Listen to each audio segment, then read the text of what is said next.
let me get this straight. Okay, I'm like really peeling back the layers of your bullshit here. I'm like, why do I say this stuff? And then It's good. So you still want to have freedom, but you also want to not be left behind. Yeah. We are not willing to sacrifice anything. Well, we live in a small apartment in Parnell. So I feel like then maybe you have an underlying assumption of what is needed from you financially to not be left behind. Okay, so the underlying assumption is that to not be left behind, you have to have property. Probably, yeah. In this country, yeah. And maybe that's the underlying assumption to think about. Maybe model out what if you did the complete opposite and see how much further you get. Yeah, maybe. Welcome to It's No Secret, a podcast for Kiwis who want their money questions answered. Ready, steady, go. This podcast will answer the money questions you may or may not have on your mind. We'll talk to real Kiwis and share truths about our own financial lives. Both the successes and the failures. Because the truth is, there is no secret to achieving financial freedom. Hello and welcome to It's No Secret. I'm Kat. And I'm Christine. And today we're back with another Money Moments episode where we chat to real Kiwis, except the real Kiwis are us, about money. Chat with each other. Exactly. So no guests on today's episode because it is the middle of the year, holy moly, and we did our last check-in back in December of 2023. So we wanted to just kind of give a recap on where we're at financially, things that we're working towards, things that we're struggling with. Also timely because Tim suggested this episode for us, Christine, which is ironic because I think about a week and a half ago whilst we were playing golf, I was like, said to you, at what point do you need to have an intervention where perhaps you're like living beyond your means? You were like, what are you talking about? I'm like, nothing. So Tim obviously low-key overheard this from afar. He had an inkling. Exactly, and thought that, this seems about the right time that we should absolutely check in. Hold these people accountable. Exactly. So with that, we are going to talk through, I guess, things that are on our radar. Christine, do you want to go first? Sure. I feel like your updates are a bit more juicy, but maybe I'll warm you up. Okay, maybe there is. Okay, sure. Because I'm sure you'll find juice in mine. Oh, you're going on holidays. Okay, carry on. Well, carry on. I'm going to Lead start with the by exciting. prefacing the fact that you have been asking me when the heck are you going to book and leave, right? Well, Everyone fair. else on the team has booked and leave, and I am delaying this like there's no tomorrow. I was actually thinking about it yesterday. Like, it's inconveniencing me that you're not going on holiday. Okay, I'm glad. Well, I want to take that off my to-do list as something I need to worry about. Yeah, okay. So a big part of the reason why is because we just can't justify the cost. It's so expensive. Okay, talk to me. Yeah. So we keep going back and forth, and like, I mean, this is also a part of like, you know, we have limited leave, and or both of us kind of want to take a chunkier, decent time off at some point, but now is just probably not the like best time to do that. And so when you then are saving every week, and like, I mean, if you listen to the podcast in the last update, we talked about the fact that we don't really have a goal that we're working towards. We're just kind of building this like pot of savings. Yep. Aimlessly going along in life. And so when you're doing that, I think you start to see the money accumulate, and you're like, oh, okay, this is like actually adding up to be something substantial. Yep. What decision are we then going to make with this money, particularly when it's like taken us a decent amount of time to build up? So then you start asking, oh, well, should we go on a holiday to Fiji for a week that will cost us a total of $8,000? And I'm happy to break down these costs. Or, you know, that's for two people. Do you want to extend that out in a time frame? Do you want to take a longer holiday, or do you just want to put that towards like an investment of some description?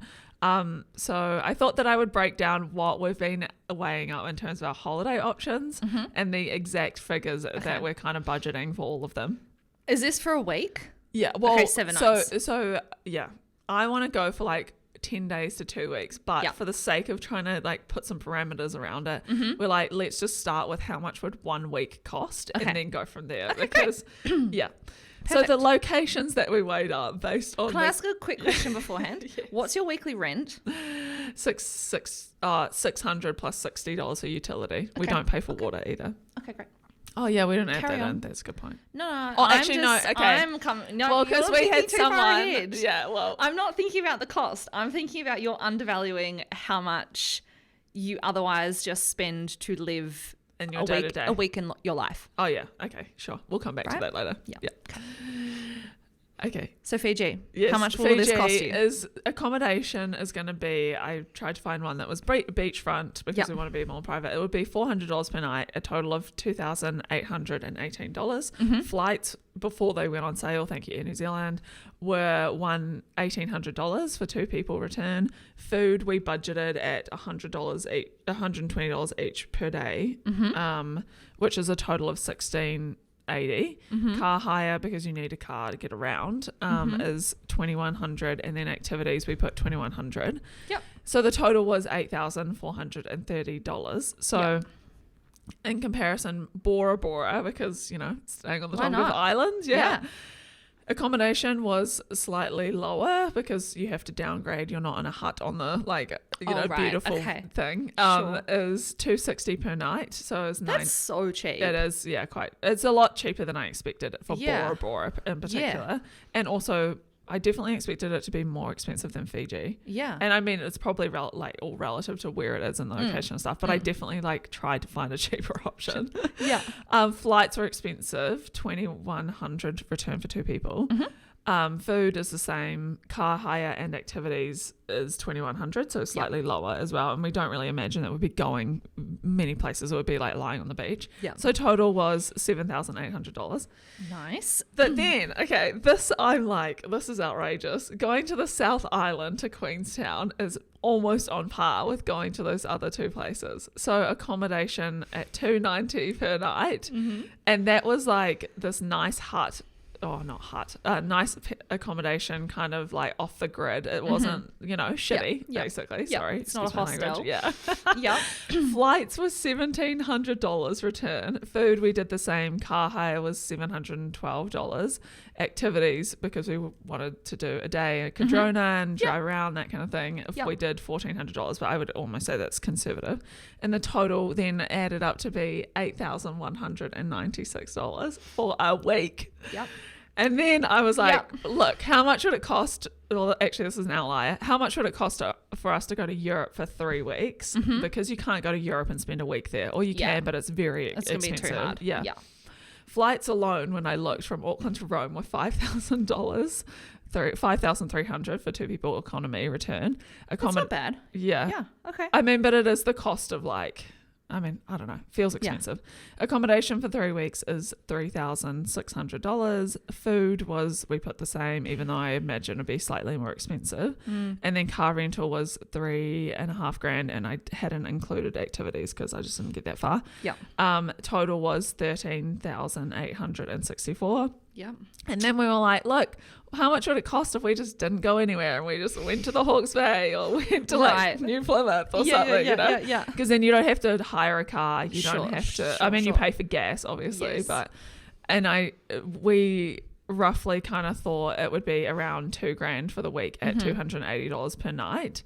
And then there's no flights or car hire, so gas to drive around. And then I guess it's weighing up, we could extend out the time. Let's say if we went to Hawke's Bay and then down to Wellington to see Ollie's family, then you don't have to pay for accommodation. So all up, I said around $4,000 maybe for a week.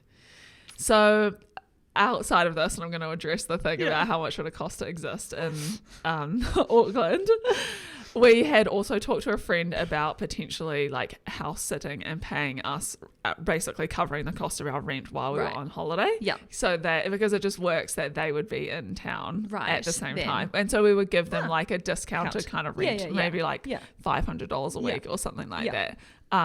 Because it's cheaper than them getting an Airbnb or whatever. Yeah. So that took out a slight cost, but that's also TBC. Yeah. So So where do you want to go then? Well, what we've landed on is just an Airbnb in New Zealand.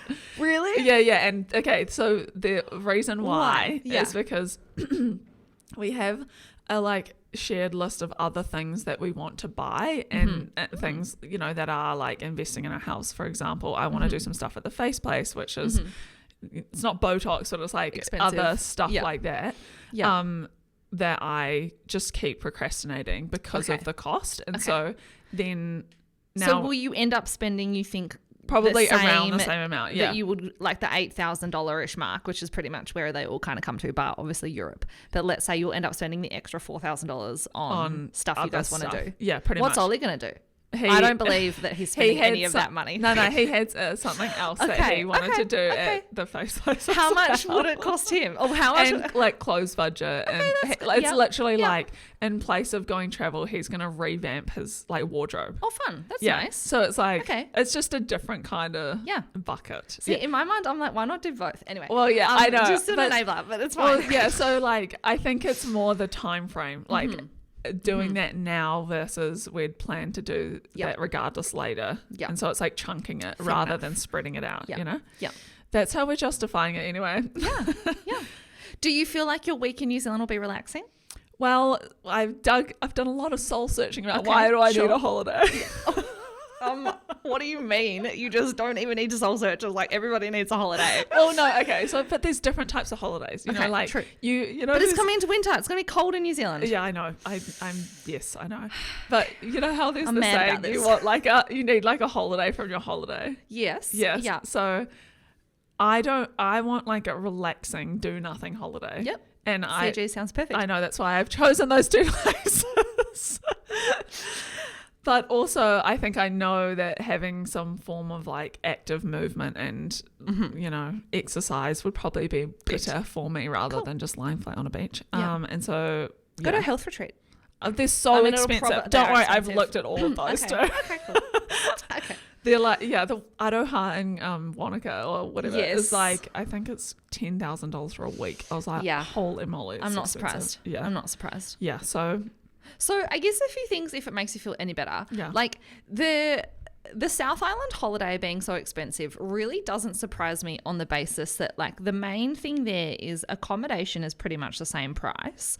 Yeah. And flights are pretty much the same price. But the flight from Auckland to Queenstown is like 2 hours and the flight from Auckland to Fiji is 3 hours. Yeah. It's the same plane. It's the same running cost essentially for Air New Zealand, possibly higher. I reckon they can just charge a premium almost for the internal domestic flight because they know like there's a whole other heap of travel needs going on that route. And so there is that. And then of course like car hire and food costs are so expensive within New Zealand at the moment and activities in all of that kind of stuff. Yeah. So yeah, I'm really not surprised about that at all. Yeah. But my question is like, you obviously feel like you can't spend this amount of money on a holiday, which is fine. But that leads me to believe that you feel like you guys should be like putting the money towards something else, or there's something else that's weighing on your mind around because you're obviously, you're feeling more guilty about going on a holiday than you have in the past like 3 years of us talking about this. Yeah. So why is that?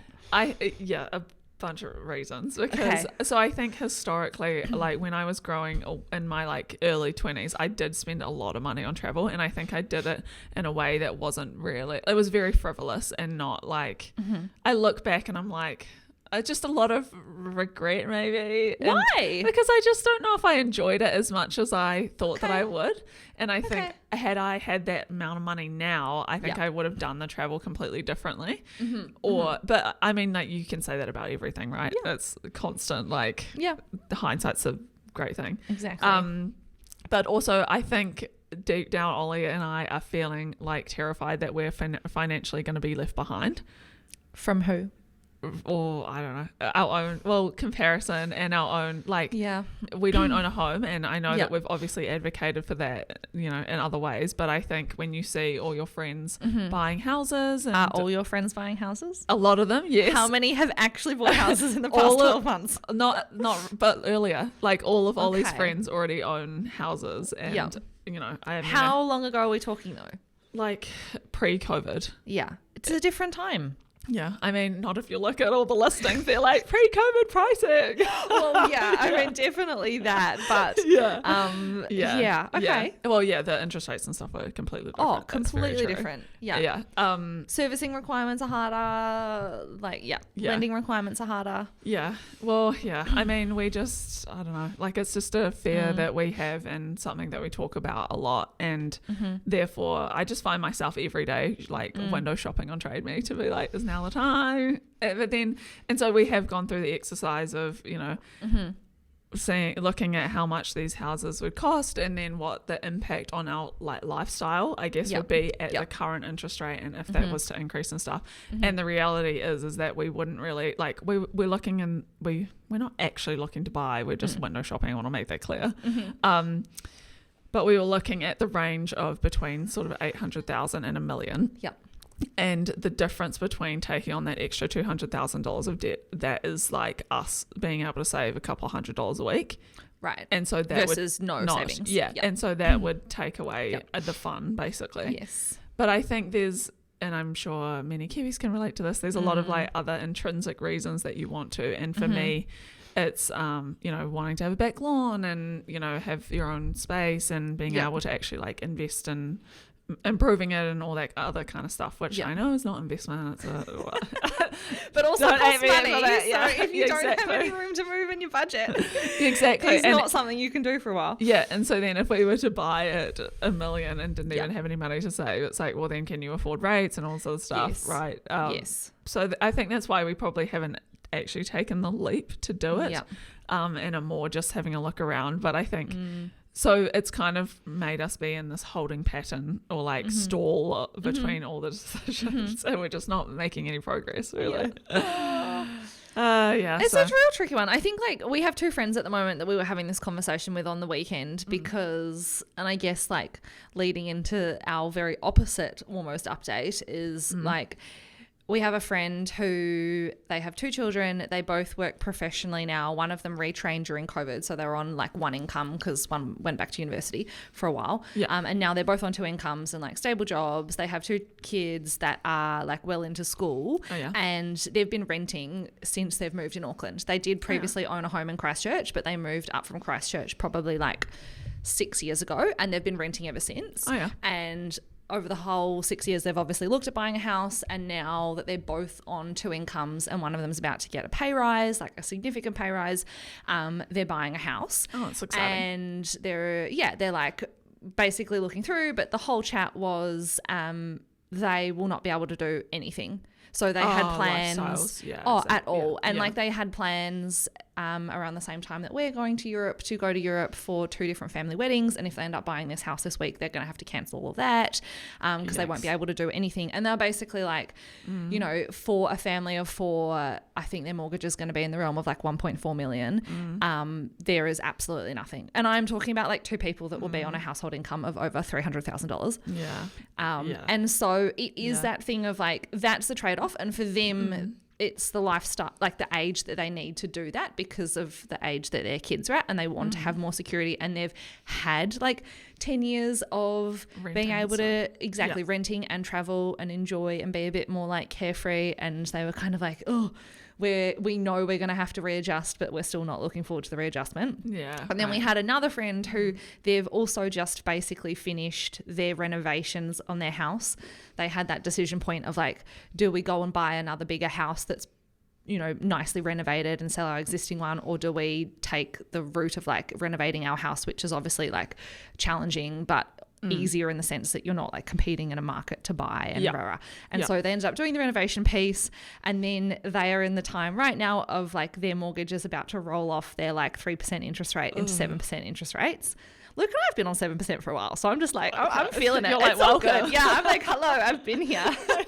We're all good. And they have 3 kids, and they are like, we are doing absolutely nothing fun, to the level that one of their family live out of Auckland, and to go and see the parents that live in Wellington just on flights alone costs that family of 5 like $600 just to get to a weekend in Wellington. And they were talking about like how challenging even that is, because that's the type of stuff that you don't necessarily effectively budget for but pop up. And when you're basically stretched to like your ultimate limit, it's really hard to find $600 plus extra for food doing else, just kind of within a month's notice.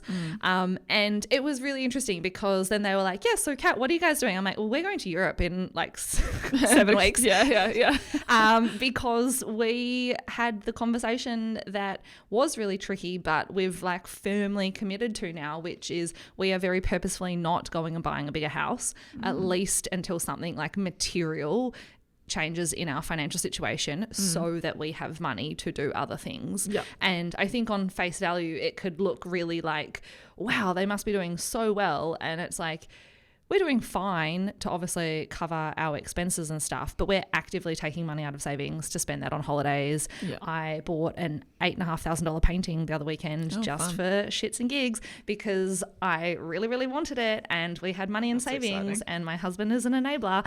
And, you know, it's like Yeah. that kind of stuff. I think there is a time and place in your life where if you can do that. And we also, you know, I felt bad as you would. Like, I was like, oh my God, is this the right thing to do? And Luke was like, this is why we live where we live. Like, we have made the choice to live in a small house and make that work and be central so that we can save our money to then spend it on other things. Yeah. And some of that stuff is lifestyle. And I feel like people would look at that and be like, oh my gosh, maybe you're just frittering your way of money on like discretionary items. And it could absolutely look like that. But I also have very heavily weighing in the back of my mind that, have you guys seen that graph that basically maps out like how long you spend with people over your lifetime? And they talk about it yes. from the parents' point of view. And it's basically like after the age of 18, the total like cumulative time you spend with your parents is Like- exponentially lows. Yeah. It's like counting the Christmases, right? Yeah, Until exactly. yeah, Like yeah. that kind of thing. And so part of the reason why we're going on this holiday is to see friends that we have not seen in basically 5 years. That otherwise we then like wouldn't see, right? Yeah. And then also some of it is because we're taking mum and dad with us and we're having this holiday, and it's been quite hard, but also like constantly reminding yourself that sometimes if you make a decision and you commit to something, you just need to do it and not feel guilty about it. Yeah. And it's a time in our life where like, sure, we're probably spending lots of money and maybe on paper not necessarily moving forward, but I hope that, you know, in like 5 years from now, we're going to look back and see that that's something that was actually worthwhile and valuable, rather than Regret feeling it. the Or- pressure yeah. exactly to like have to be in a bigger house immediately, which really, let's be honest, like what's that going to change? Mum and dad will probably have like would have the room for So them they to could stay come with see, us, yeah. but they already drive us insane, so they don't stay with us anyway. So it's like, you know, yeah. what is the Yeah. outcome that you're after? Let's go drive each other insane in Europe. Yeah. So, Or yeah. you can go to Melbourne and then just drive them insane. Exactly. And have a week in Melbourne at the same It's time. like a friend recently was saying she has a toddler and she's like, oh my God, her kid is just like not sleeping at all. And they're going to Hawaii next week for their first holiday in quite some time. And I was like, don't worry about it. I mean, like, you're not going to sleep when you're on, you know, you're changing time zones pretty dramatically. No. Your kid's not going to sleep in Hawaii anyway. So and then I was get like, used to it. why be sleepless and like tired in Auckland when you can be sleepless and tired in Hawaii? Like, I'd pick that any day of the week. Do you want to be like tired and warm or tired and cold? Exactly, Yeah. exactly. And it's all in the framing. So, Yeah, yeah. yeah. Oh. Oh, funny. Yeah. So Well, I feel like this is maybe an interesting thing for you guys because it's like one, you're obviously feeling a little bit of the social pressure. yeah, probably. Yeah. I don't know. I don't Have wanna you got dig- numbers to back it too up? much. Like you said that you guys feel like you're going backwards or you're going to be left behind. But Well- if you objectively looked at the numbers on your balance sheet, are you being left behind? Uh, How would you know? well, yeah, you have to know what other where people, Yeah. like literally what money people are getting or whatever.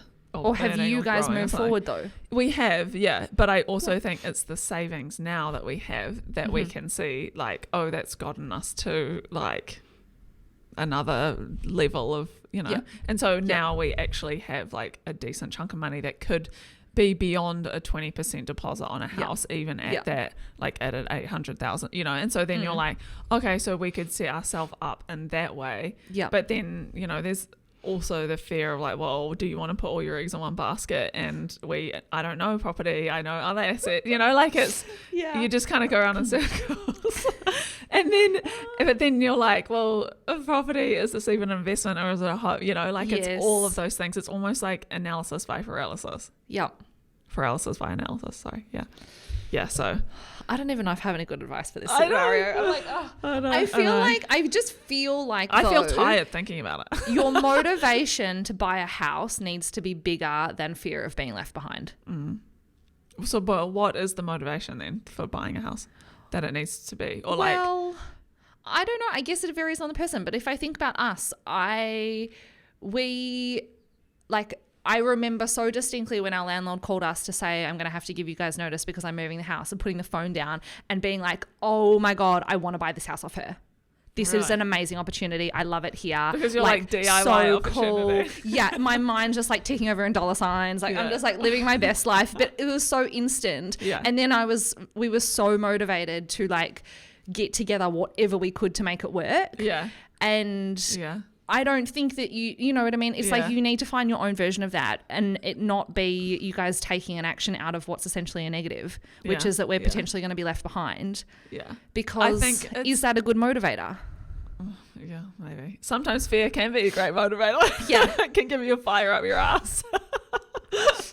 But as you were saying that, I was thinking like, I personally don't want to buy a house unless we can add value to it in some way. And I know that I've said I hate DIYing, but I'm like, I will suck it up if that means I could do something. Able to And then so even when we look at these properties, I'm like, oh yeah, I could see you could take that wall down or do this, or that needs a new bathroom, or Ollie can do the landscaping, whatever.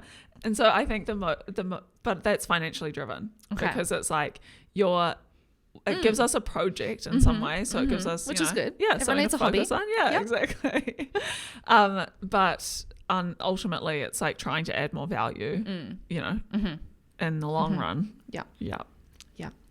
Okay. Yeah. So maybe we can do part 2 once Kat psychoanalyze me off. So you're gonna spend $4,000 traveling around New Zealand, and then a little bit more money on yourselves, doing things that you want, and then maybe think about buying a house. Yeah. Have you talked to a broker recently? No. Okay. No. Or maybe like, I think having a short holiday now to tip us over to a chunkier holiday as well could be the thing. Okay. It's just like, you could do like 3 weeks in Coromandel and then you get the same effect of like going to Fiji. Whereas obviously it's not summer at the moment, it's just kind of different. Yes. Yeah.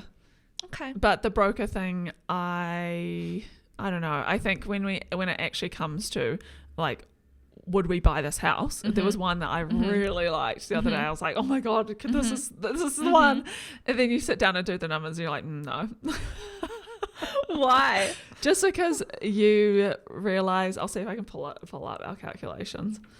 I literally went on Trade Me, listed out all the listings and did the amount that they cost, and then we worked out what our current rate of saving and rent is. So like per fortnight, how much as an individual do we save, or and then together? Yes. And then what would the cost of the mortgage be plus rates and all that kind of stuff? And then we tiered it from like 800 to $1 million to be like, how does the savings rate decrease basically as you take on more debt? Yeah. 1 second.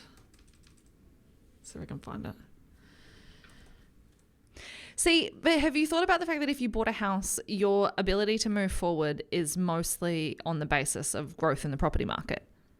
Like that's but essentially the underlying assumption, right, that most people in New Zealand are working towards is I'm going to buy a house and that provides me with like comfort and certainty and a roof over my head. But I'm also going to benefit from leverage and the growth in the property market. Whereas I feel like you and Ollie are also of the mindset that your only way of moving forward is through other investments and reconciling those two like directions. 2 avenues. Is potentially where you're getting stuck. Yeah, maybe. Because I think most people in your scenario would be like, we're going to buy a first home and every single dollar has to go into this first home. Yeah.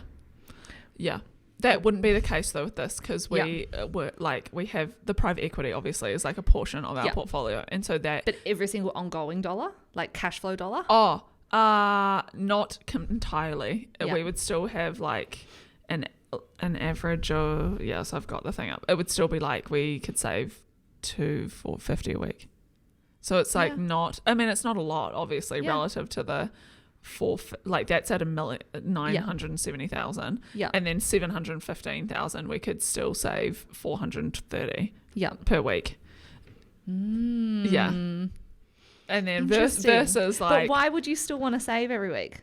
So then we have an element of freedom, or at least we can build up let me get this straight. Okay, I'm like really peeling back the layers of your bullshit here. I'm like, why do I say this stuff? And then it's good. So you still want to have freedom, but you also want to not be left behind. Yeah. We are not Maybe willing to just sacrifice anything. Well, we live in a small apartment in Okay, Parnell. so I We feel get to like save then more. maybe you have an underlying assumption of what is needed from you financially to not be left behind. Okay, so And the more? underlying assumption is that to not be left behind, you have to have property. Probably, yeah. In this country, yeah.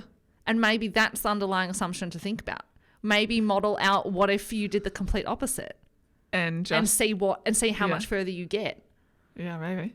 you know? Yeah. Because an interesting, so But what flipping back about- to updating my balance sheet, I was Yeah. having a really fun time last night prepping for this and looking at my balance sheet update basically since 2019. And it's really fascinating because in 2019, Luke and I owned 3 properties. Oh, yeah. We still owned our investment property in Melbourne. We Yeah. owned a third of his mum's house, and we had just bought our house in Mount Eden. Yeah. And so we had a collective $1.9 million in property. Yeah. We've never had any we have one house now, as you Yeah, obviously yeah, know. yeah, yeah. We have one property. Yeah. And the increase in our balance sheet has been almost 200% since then. you got rid of Yeah. the properties. Yeah. Yeah. Yeah. Is that, but that's does that increase account for the fact that you would have obviously gotten money out of those property? It's no, because Is then that that just growth? goes into cash and other things. But interestingly, back in 2019, our total investment assets, including those properties, were 2.3 million. Yeah. So 1.9 is basically in property, and Yeah. the rest was outside of property. And then beyond that, in 2020, it all dipped because we essentially sold some properties, and so it kind of cleared out a little bit. And then now, because we have had money from selling those houses to put into other assets, primarily being shares in a company that we work for, it's moved us forward in a different way than we would have had the ability had we kept all of those properties or done the thing of upgrade our house from the Get going. 1.3 million mark to 2 million mark plus to try and get a bigger house. Yeah. And so I was it's just interesting, right? Yeah. Because there is the underlying assumption that that is what you need to move forward, and it's Yeah. is that? And it might be. Yeah. Well, I mean, I think I don't know. Because a house is also a money hole. Yeah, oh yeah. Yeah. Okay, let's play out what else would do with that money. Sure. Because sure. let's say we continue with where we're going. Yeah. I feel like you're just going to say. Well, what if you threw all your cash? Say. No, but you could just throw all your cash into the share market and you just keep building that up. You know logically in your mind that the long-term average return on the shares is higher than the property market anyway. Yeah. The And only I don't thing want is to be that a you don't property have mogul either, so I'm not going to be leveraging you don't that have debt. the benefit of leverage, so there's Yeah. that. But then you also have the potential stress of renting for longer, and I guess the stress for most people is that they don't have long-term tenancies. Yeah. But if you live with that, or if you've said to me you value freedom and flexibility, then maybe you don't care so much about needing to move every 3 years. I don't know. Maybe you do. Maybe Well, you do. I actually kind of like the change of environment. Yeah, trying out different suburbs. So Yeah, there's yeah. also that. It's Yeah. I don't know. I just feel there's so many different things. But then I think if you say, I really want to take on a project, or I enjoy, I'm at a time in my life where I want to do something like renovate, or I want to be able to create something, and having a home does that. I feel like Yeah. they're the reasons to add on to you wanting to make that choice. But then, yeah, okay. And so then if in that choice, it's then understanding at what rate do you do that, basically, which is Yeah. kind of what we try to do here with Yeah. we still value freedom. So I don't want to be so overstretched that you're tied Yes. to your mortgage and nothing else Yeah. in the same way that you talked Yeah. about, you Yeah. know, because and then there's additional sacrifices under that of okay, well, what location are you buying this house in? What size is it? Because that all plays into the price of it, Yeah. right?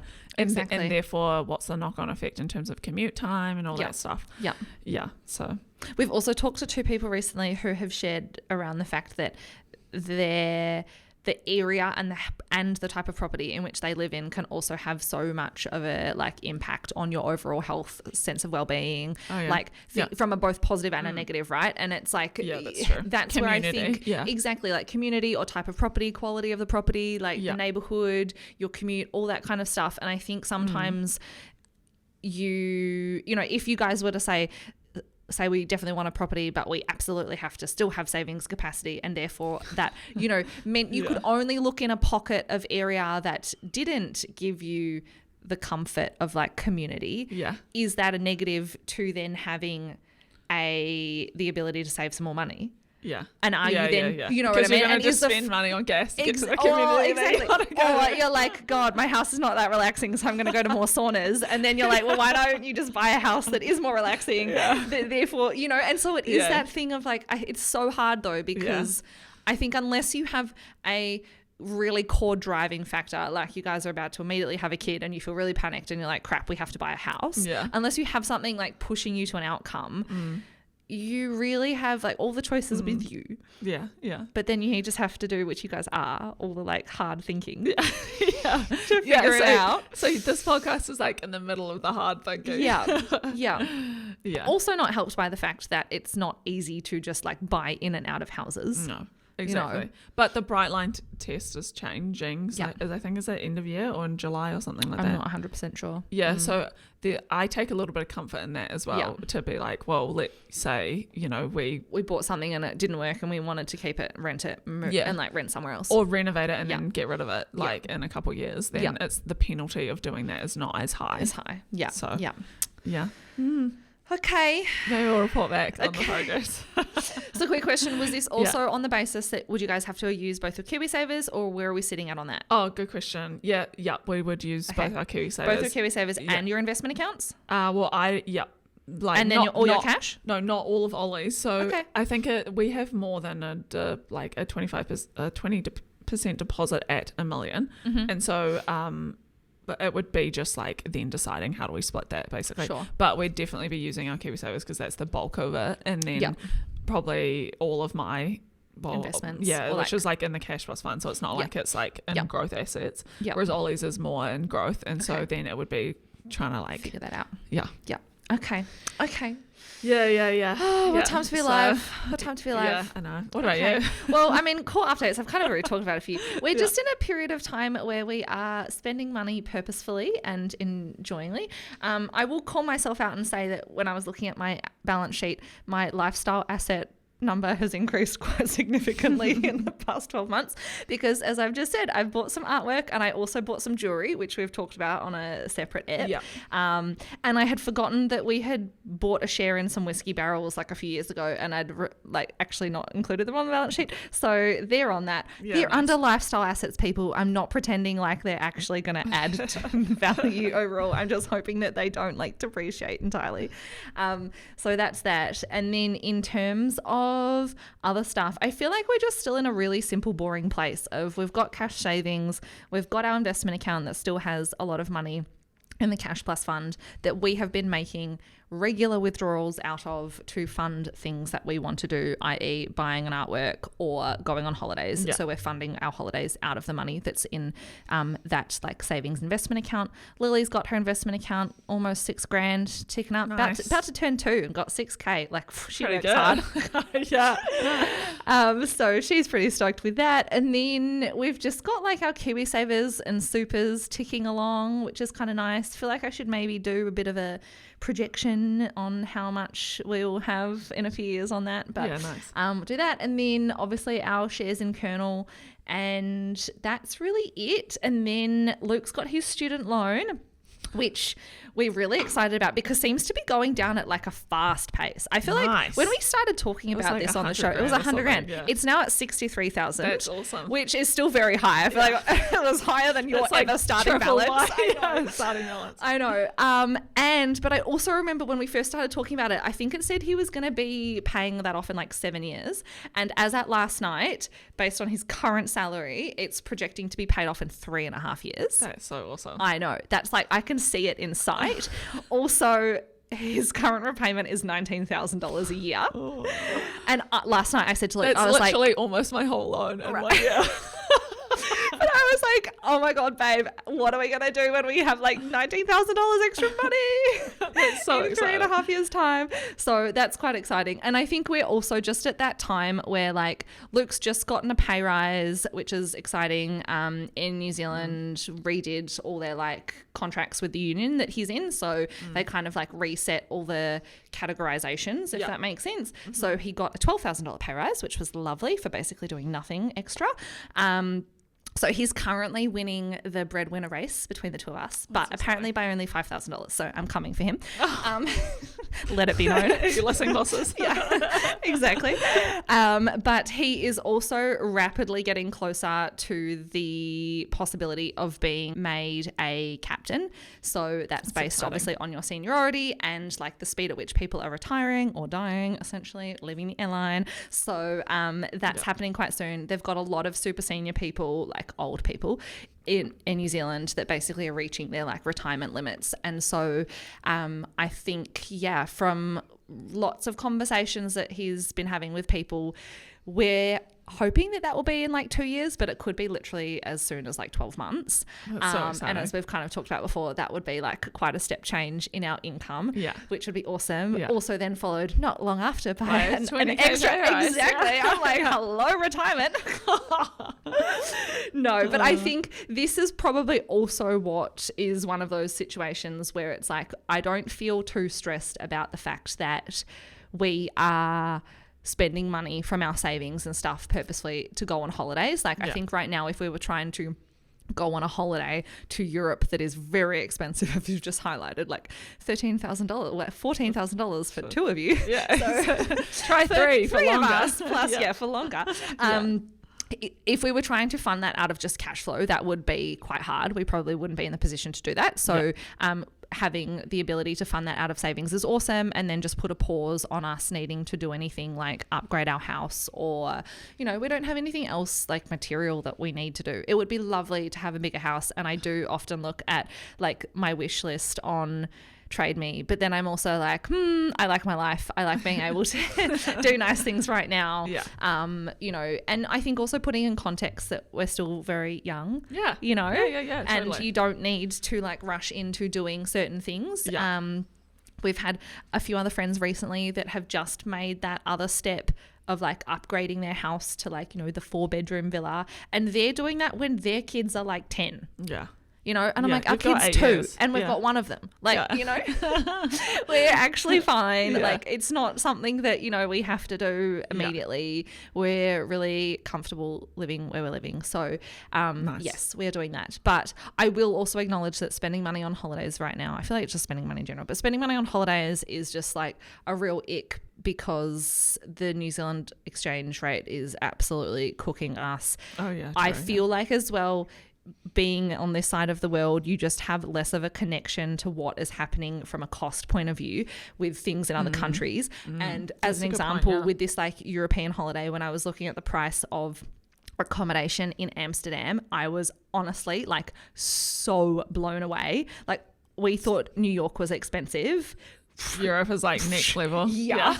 And I was just like, I was texting my mates that live in Europe being like, what am I missing? Like, has something happened that I'm unaware of? And they're like, haha, it has. Like, and one of the realities is that the rules around Airbnb have changed in a lot of places. Yeah. There are way more taxes. Like, there are higher fees to use Airbnb, all that kind of stuff. Like, for the first time, we are actually considering staying in hotels, not Airbnbs, which feels kind of wild. Yeah, it does feel wild. Right. Particularly when you're on a family holiday and you like, in your mind, think that you need cooking facilities and stuff for more flexibility and that kind of thing. So we're trying to figure out like, what will this holiday look like? Also trying to figure out like, do we really want to be trying to eat out every night when With you have a 2-year-old? Yeah. Like, we just don't know how that's going to play out, kind of thing. So working through that. So how far into booking stuff are you? So we've booked our flights. Oh, yeah. Yep. They were $8,000 for 3 of us return. Have to pay for Lily because she's over 2. Yeah. That's kind of on par with what I was found. Yeah. And I think mum and dad, we've booked them one way and then they're going to come back staff travel. But their one way, like Melbourne, Dubai, Amsterdam, was I think like $4,000. Oh, yeah. So okay. it's pretty much on par. Yeah. And then beyond that, we are just starting to look at accommodation because we're only spending like a block of time in Amsterdam, a block of time in Berlin, a couple of days in Poland, which we've already booked. That's for a wedding. And then another block of time in like the beach sections of the Netherlands before flying out. So no car hire. I'm like, the Netherlands have beaches. What? I know, right? That was a new thing to me too, but there they are. Apparently. So we're doing that, spending some time with friends. But as an example, like, granted, I have been looking for two-bedroom Airbnbs because Lily will be in a porta cot and she can stay with us in the Netherlands or in Amsterdam. Country Netherlands is cheaper, but in Amsterdam, you are going to be very hard pressed to find something for less than 800 New Zealand dollars a night. Yeah, for 2 rooms. Yep. Yeah. For 2 rooms. So expensive. You are then going to pay probably somewhere in the realm of 1,300 New Zealand dollars in Airbnb fees for like 10 nights accommodation. You're going to pay in the realm of like $1,000 in VAT taxes. So it's really expensive and up there.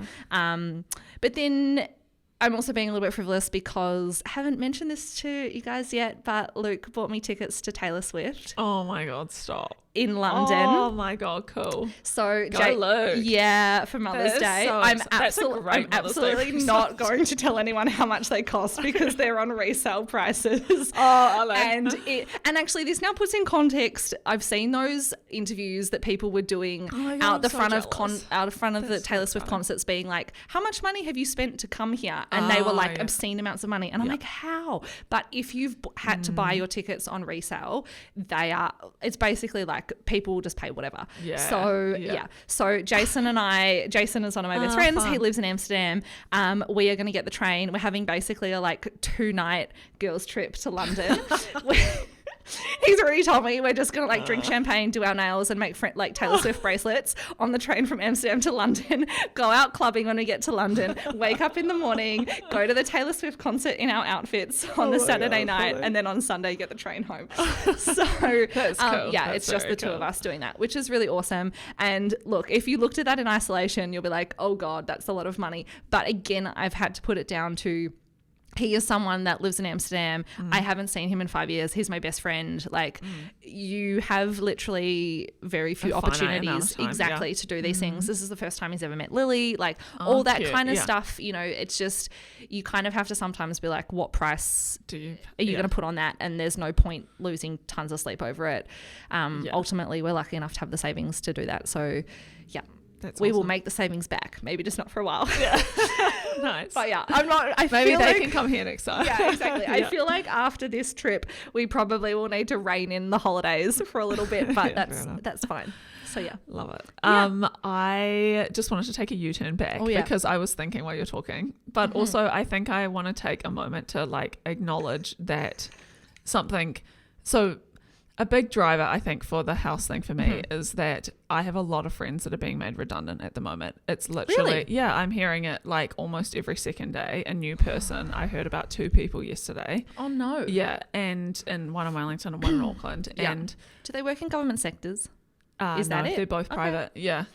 And so I think I just wanted to acknowledge that while we're obviously sitting here talking about travel, and it's a very like privileged position to be in, and the fact that we haven't been impacted with our incomes in particular, and you know, I'm really feeling it at the moment for my friends, you know, and all those people that have been affected, and even if you are struggling to like afford to pay your mortgage and things like that, you know, don't want to take away from the fact that it is a hard and expensive time right now as well. And also a good reminder of like, you can't compare yourself, right? Because I think of that and I'm like, I completely empathize with those people, and I'm also like, oh, thank God we're not there anymore. Like that was our life for 18 months during COVID and being like, what does this even look like? And it's incredibly stressful. And so there is also part of me now that's like, okay, we have an opportunity in this year to do these things, so we are going to do these things, because you don't know whether what could happen. Exactly what could happen with like your job or your health or anything else.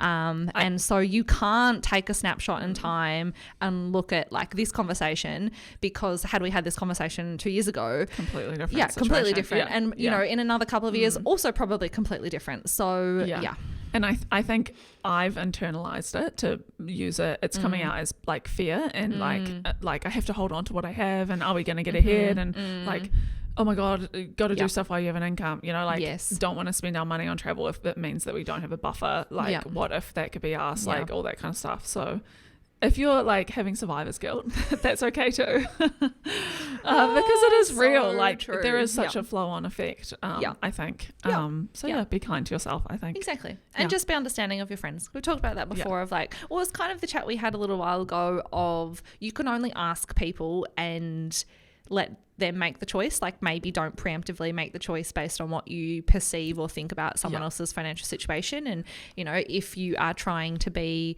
kind and conscious of the fact that maybe someone's lost their job, like can you invite them to your house for brunch rather than Then go out. creating Yeah. catch-ups that cost people money and that kind of stuff. Yeah. So I think there's things that you can obviously do. do to help with that. Yeah. But ultimately, you got to Be do what's kind best to- for you Yeah. and be kind to yourself. And others, yes.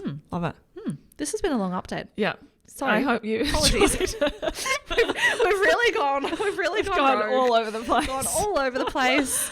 All over the place. yeah. But Oh, I actually have a question for the listeners. So I Yes. was talking to someone yesterday and they were saying, hey, I really want you guys to do longer episodes. oh, Yeah, okay. um, And here we are. Yeah, basically. Well, we really jumped between short and long because we felt like, oh, God, we ramble for a long time, Yeah. and then we cut it down. But then someone else was like, oh, you should go Yeah. into depth. Yeah. So if you have any thoughts, can you please let us know? Just It's in, just a in the spirit of never-ending making guessing this game. episode longer, I need to mention an important point about the holiday because I feel like it may be you in a different form. So Okay, good. this is obviously a holiday that Luke and I wanted to go to because we got invited to a wedding. But Oh, then we yeah. were like, let's turn it into a family holiday and make it something that mum and dad can be a part of. They Yeah. can spend time with Lily. There's also flown benefits because we have babysitters with us on the Yeah, trip. yeah, But it is nice. about like spending time with them. And so we also invited my brother. Oh, nice. Yeah. That's cool. He's stingy AF, and do you think he's coming? No, he's not. Isn't he? No. Oh, wow. No. And it's a really interesting one because to the point of like, you can only ask people and then ultimately you have to let them make their choice. Yeah. We asked him, we explained to him kind of what the purpose was. I will admit, lay on the guilt a little bit to be like, Rob, you don't have, like this is probably this last time mum and dad will go to like Europe. And Yeah. this is, you have closing windows of opportunity to do these types of trips. Yeah. He has also just bought his first ever property, Yeah. which he is almost finished renovating and will then live in as a single guy on a very good income with absolutely no requirements. Responsibilities. You can see my ingrained view on this Yes, topic. yeah. I can see how you'd lay the guilt on. Yeah, exactly. And then also I was like, hey, we're going for 4 weeks, but like you could just come for 2 or you could just come for like 1 week of the family trip and then do whatever you want. Yeah. And he's ultimately decided not to come. And so I've just left it because, Yeah. people have to make their choice. But I think it's that thing of like everybody has very differing views of like their comfort levels with risk, and he's been hyper focused on the property thing. Yeah. He obviously doesn't want to do anything to kind of like rock the boat. It's all Yeah. that kind of stuff of like you just can't compare yourself to different people and situations because I can objectively look at him and be like, on paper, I'm pretty sure you can afford this holiday. But he's Yeah. told me that he doesn't feel like he can afford that holiday. Yeah, And that okay. for him Yeah. is truth. It's And in relative, the same yeah. point to you Yeah. guys thinking about, well, on paper, I'm sure I could see that you guys could buy a house. Yeah. Right? Yeah, and still be probably. fine. Yeah. But you obviously have your own reasons as to why that makes you uncomfortable. And Yeah. so that's fine. Yeah. And it's just figuring out like how do you work through that and what is ultimately the best thing for you, because Yeah. You're the one you that have has to live recognise- it. Yeah. Exactly. I don't have to live in Rob's nicely renovated 2-bedroom apartment with no children. Sorry, Rob. Maybe you can send the episode to her. Exactly. I will. Oh, man, he's going to be getting all the family chat whilst we're in Europe. But yeah. Oh, yeah. Oh, well, he's going to have such FOMO. I mean, will he? Was that the guilt that was like that? A little bit. But yes. So yeah, with that, Yeah. thanks for listening, Yeah. team. Please do respond to Christine's question, which is like, How was this long? episode Yeah. far too long? We need far a too pulse rambling? check. We need a pulse check. We need to see what's going on. We need some feedback, please. Exactly.